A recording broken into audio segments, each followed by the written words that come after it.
El Señor esté con vosotros. Y con tu espíritu. Lectura del Santo Evangelio según San Mateo. Gloria a ti, Señor. En aquel tiempo atravesó Jesús en sábado un sembrado. Los discípulos que tenían hambre empezaron a arrancar espinas y a comérselas. Los fariseos al verlo le dijeron: «Mira, tus discípulos están haciendo una cosa que no está permitida en sábado». Les replicó: ¿No habéis leído lo que hizo David cuando él y sus hombres sintieron hambre? Entró en la casa de Dios y comieron de los panes de la proposición, cosa que no les estaba permitida ni a él ni a sus compañeros, sino solo a los sacerdotes. ¿Y no habéis leído en la ley que los sacerdotes pueden violar el sábado en el templo sin incurrir en culpa? Pues yo os digo que aquí hay uno que es más que el templo. Si comprendierais lo que significa quiero misericordia y no sacrificio, no condenaríais a los inocentes, porque el Hijo del Hombre es Señor del sábado. Palabra del Señor. Gloria a ti, Señor Jesús.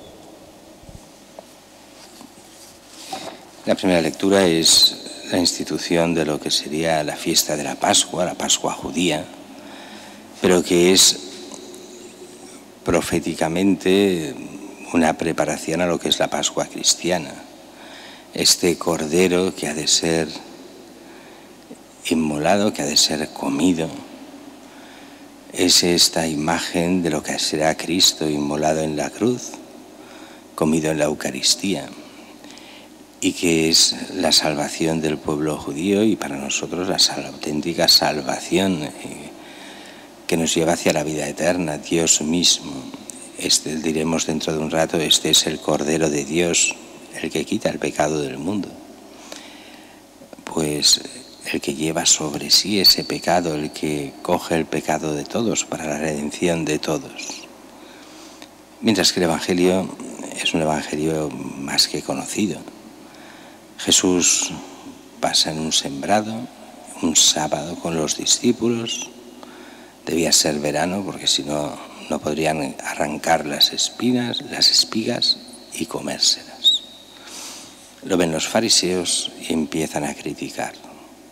Critican de forma diferente a lo que haríamos nosotros. Nosotros diríamos: uy, están robando las espigas, pobre el que ha sembrado, se las están quitando. No, eso no era un problema para los israelitas, porque la ley israelita permitía que si uno iba por los campos y tenía hambre podía comer, pero no se podía llevar nada, no podía recoger, solo comer allí de lo que había en el campo. Lo que estaba prohibido era recolectar para llevarse nada, eso era robar. Pero el que tiene hambre y come, y solo come en ese momento y no se lleva nada, eso no era robar en la mentalidad judía. Y el problema viene que lo hacen en sábado. El sábado que se han creído, están trabajando, no están comiendo, no, están trabajando. Tus discípulos están haciendo una cosa que no está permitida en sábado. Y aquí vienen varias reflexiones, al menos tres importantes. La primera, me salto la de los sacerdotes, porque es solo un ejemplo del Antiguo Testamento, lo que hizo David, que solo podían hacer los sacerdotes. Pero dice, pero yo os digo, aquí hay uno que es más que el templo. Ya Jesús se está pronunciando sobre quién es, qué es el templo, sino la presencia de Dios. Uno que es más que el templo, es Dios mismo. Él se presenta como Dios, pero también de forma providencial nos viene este texto justo en esta memoria de la Virgen del Carmen o del Carmelo, porque ¿qué es la Virgen sino querida por Dios como templo del Espíritu Santo? Templo de Dios, donde en ella crece el Salvador y ella nos da a Cristo, al Hijo de Dios, a Dios mismo, a los hombres. Ella es el templo. Jesús es más que el templo, pero ella es el templo de cara al Nuevo Testamento, que contiene a Cristo, al Dios Salvador. Y uno es más que el templo, Cristo. Si comprendierais lo que significa misericordia y no sacrificio, no condenaríais a los inocentes. Y aquí vendría un tema largo que sería prácticamente de unos ejercicios espirituales enteros. Esa mentalidad que muchas veces como tentación tenemos también los cristianos, de ser jueces durísimos con los demás y no serlo con nosotros mismos muchas veces. Y aquí se ve claramente, solo se ve la parte negativa de los demás, ponernos siempre solo como jueces. Y el Señor lo dice muy bien: si comprendierais lo que significa quiero misericordia, esa misericordia que es el darnos cuenta de la debilidad de los demás y buscar el bien de los demás y no solo crucificarlos, no solo condenarlos, no solo juzgarlos. Y lo importante no es tanto el sacrificio. Aquí la idea es esa mentalidad popular de la gente. Yo peco, pero después hago el sacrificio en el templo y ya está, estoy arreglado. Como la mentalidad de algunos cristianos a veces, de algunos solo, gracias a Dios.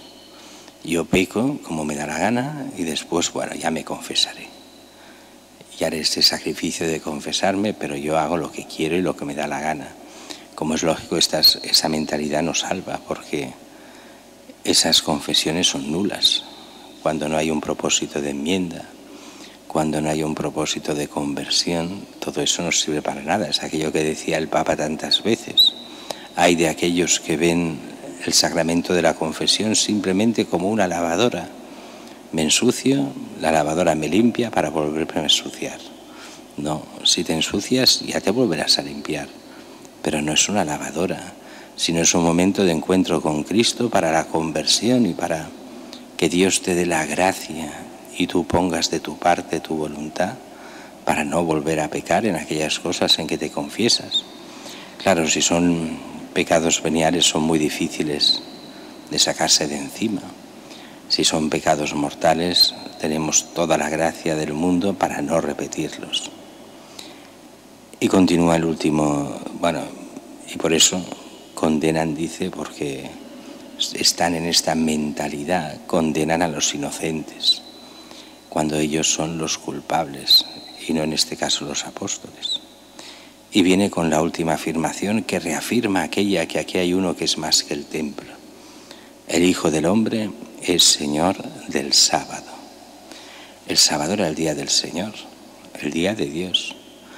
Si Jesucristo es el Señor del sábado, está diciendo: yo soy Dios, no hay otro.